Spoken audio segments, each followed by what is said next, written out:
militer, politisi, para pemuka agama Islam bersekutu atas nama NKRI dalam menyukseskan proyek Islamisasi di tanah Papua. Telah membawa 2.200 anak dari Papua sebagai bagian dari program nasionalistik Islamisasinya. Umat Kristiani di Jawa, Aceh, Makassar mengalami ancaman, gerakan, gereja mereka dibakar, dihancurkan, TNI, Polri, politisi, birokrasi, NKRI diam dan buta.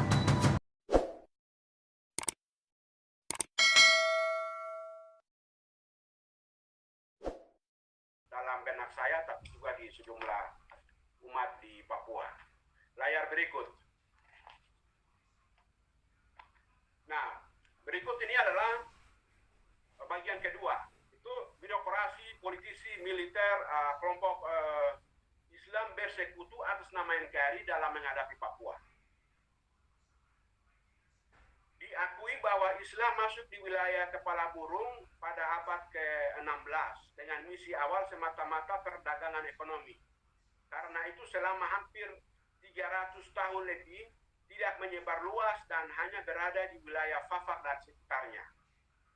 Itu tadi masuk tahun 1606, tapi dia tetap ada di wilayah Fafak dan sekitarnya. Tapi kalau misinya adalah untuk penyebaran agama, sebelum gereja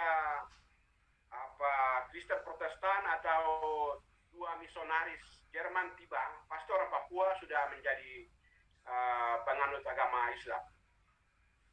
Nah, pada abad ke-20 saat pemerintah Belanda bergerak secara de facto di tanah Papua, menyiapkan administrasi pemerintahan untuk orang Papua menentukan nasib sendiri untuk merdeka dan berdaulat, jumlah pemeluk agama Islam hanya dari orang Indonesia, yaitu dari Jawa, Sulawesi, dan Maluku, termasuk orang asli dari Fafak beberapa tadi.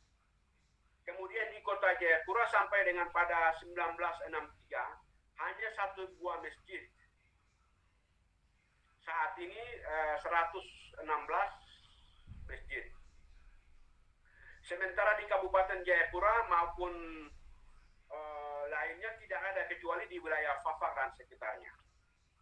Yang berikut, penyebaran agama Islam begitu kencang saat Mei 1963 ketika pemerintah Indonesia menduduki tanah dan manusia Papua. Aktor birokrasi, sipil, militer, politisi, para pemuka agama Islam bersekutu atas nama NKRI dalam menyukseskan proyek Islamisasi di tanah Papua. Itu semacam kesimpulan yang kami lihat dalam refleksi belakangan ini. Bagian ketiga ialah mereka bawa anak kami untuk alasan pendidikan gratis. Nah, yang tadi saya menyatakan bahwa aktor sipil, militer, politisi, dan pemuka agama bersekutu dalam menyukseskan misi tadi itu terlihat dari termasuk poin ketiga ini, di mana belakangan ini semakin kencang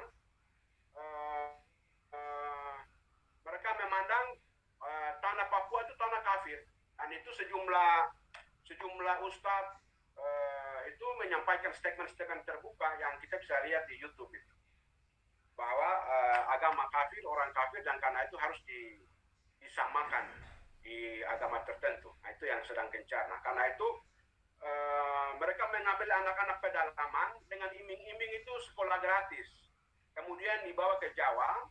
Selama 2005 sampai 2013 hampir 200 anak-anak dari pedalaman khususnya Wamena, ini yang dari Wamena dan Yaukimo, yang sekitarnya dibawa ke Jawa. Mereka sampai di Jawa kaget karena bukan disekolahkan secara gratis, tapi dimasukkan di pesantren. Akibatnya beberapa dari mereka melarikan diri, banyak yang menjadi korban dan meninggal dunia. Laporan investigasi jurnalis DHG atau City Herald Morning mengeluarkan bagaimana praktek Islamisasi di Papua begitu kencang. Salah satunya organisasi Islam radikal Al-Fatih mengatakan telah membawa 2.200 anak dari Papua sebagai bagian dari program nasionalistik Islamisasinya. Ketika orang menjadi Islam, keinginan mereka untuk merdeka berkurang. Mereka yang mau merdeka ini orang Kristen, lalu orang Islam tidak macam itu. Jadi konfliknya dari konflik politik dibawa ke SARA. Salah satu anak mengatakan, untuk yang satu ini kami semua hanya pergi ke sebuah masjid besar dan belajar tentang Islam itu dan membaca Al-Quran.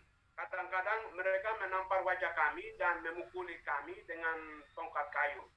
Mereka bilang, kamu orang Papua hitam, kulit kamu gelap.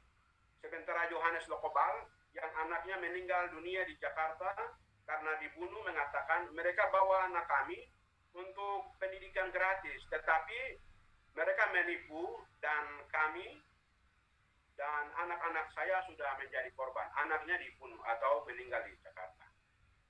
Sydney Herald Morning tadi juga menyamakan apa yang terjadi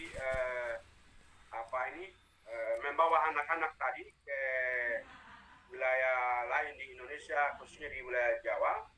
Itu dia samakan atau praktek yang pernah Australia buat tahun 1910 sampai 1971, mengambil 100.000 anak-anak aborigin untuk dididik berdasarkan budaya Eropa atau Barat. Dan atas kejadian ini pemerintah Australia kemudian meminta maaf pada generasi yang hilang, waktu Perdana Menteri Kevin Rudd. Nah, hal yang sama juga pernah terjadi saat pendudukan Indonesia di Timur Leste, di mana sekitar 4.500 anak telah dibawa dari Timur Leste selama 24 tahun pendudukan Indonesia untuk melayani dakwah agama Islam dan untuk mengikat daerah lebih dekat ke Jakarta, artinya Timur Leste supaya lebih dekat ke Jakarta.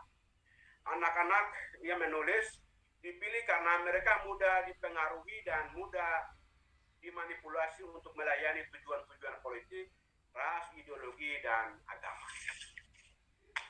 Nah, bagian berikut adalah bagaimana pengaruh Islam transnasional.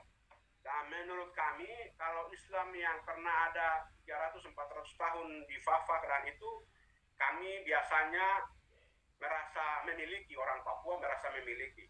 Kalau Natalnya orang Nasrani, biasa saudara-saudara kami yang Muslim, mereka datang, mereka yang jaga dapur, menghidangkan makanan. Dan sebaliknya, saat Lebaran kami yang Nasrani, apakah itu Kristen, Protestan, atau Katolik, biasanya kami yang jaga dapur, kemudian mereka penerima tamu. Artinya itu sudah menjadi bagian dan itu kami terima dan mengakui. Tapi yang kami lihat agama Islam transnasional yang cukup mengkhawatirkan dan belakangan ini menjadi settingan konflik horizontal, yaitu bagaimana secara garis besar kehadiran gerakan Islam transnasional di tanah Papua bisa diklasifikasikan ke dalam dua gelombang. Gelombang tahap pertama adalah anggota dan simpatisan kelompok seperti Hizbut Tahrir Indonesia, Jemaah Tahlil, dan Salafi Wahabi. Nah, mereka ke Papua dengan tujuan untuk mencari hidup, alasan ekonomi, dan dalam tanda petik itu agama. Mereka datang lebih sebagai personil, sebagai organisasi belum terbentuk secara sistemik. Era ini ditandai masuknya sisa anggota Laskar Jihad ke Papua setelah mereka tidak lagi beroperasi di wilayah Ambon setelah konflik Ambon selesai. Di Papua mereka menyebar di Manokwari, Kaimana, Sorong, Jayapura, Merauke, dan tempat lainnya. Kita masih ingat beberapa waktu yang lalu, bulan Juli itu bagaimana 11 orang dari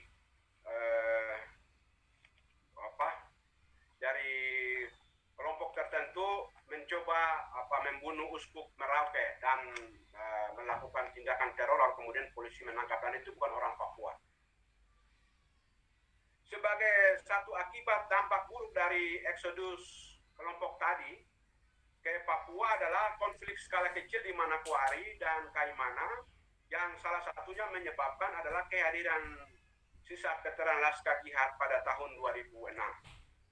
Maksudnya Ustadz Jafar Umar Talib, atau kami disingkat menjadi JUT, Panglima Laskar Jihad di Maluku ke Papua, khususnya di Kerom. Kemudian terjadi insiden di Koya pada 27 Februari 2019 sebagai bagian dari Islam transnasional. Nah, kelompok yang ini yang kami melihatnya sebagai settingan konflik dalam melihat konflik vertikal menjadi konflik horizontal. Catatan penutup dari saya, Pak Paul, layar berikut. Pertama itu misi sejarah awal Islam hadir di tanah Papua untuk misi perdagangan dan ekonomi. Misi ini berlangsung lebih dari 300 tahun. Misi tadi mulai mengalami perubahan setelah pemerintah Indonesia masuk di tanah Papua pada Mei 1963. Pemerintah melalui aparat birokrasi, TNI Polri, politisi nasional, wira swasta, perbankan bersekutu mengencarkan program suksesi di tanah Papua. Sebutan NKRI terkesan menjadi slogan kosong dalam proyek besar penguasaan dan pendudukan Papua tujuan agama tertentu. Sebab pada saat yang sama, umat Kristiani di Jawa, Aceh, Makassar mengalami ancaman, gerakan, gereja mereka dibakar, dihancurkan, TNI, Polri, politisi, birokrasi, NKRI diam membungkam. Seakan negara tidak berdaya. Namun sebaliknya, satu musola di Tolikara terjadi kebakaran, semua pihak berteriak, protes dan hadir langsung di lokasi. Berikut mulai terbaca negara sedang setting konflik politik antara Papua Merdeka dan NKRI harga mati dibenturkan dengan konflik SARA sebagaimana terjadi di Ambon, Poso dan sejumlah wilayah lainnya di Indonesia. Bagi orang Papua, perjuangan hak menentukan nasib sendiri bukan karena konflik agama, tetapi perjuangan ideologi dan sejarah, serta harga diri untuk menyelamatkan tanah dan manusia Papua. Masa depan mereka dan bagi siapa saja ingin hidup di tanah Papua, karena itu saya mengajak semua pihak untuk menghentikan semua provokasi, semua niat dan rencana jahat untuk dan demi menghancurkan visi menyelamatkan Papua. Demikian sedikit catatan saya di malam ini. Saya tunggu respon dan tanggapan dari saudara-saudari. Salam sejahtera untuk kita semua. Wah, salam dan doa saya. Luar biasa. Wah, Pak Markus Taluk.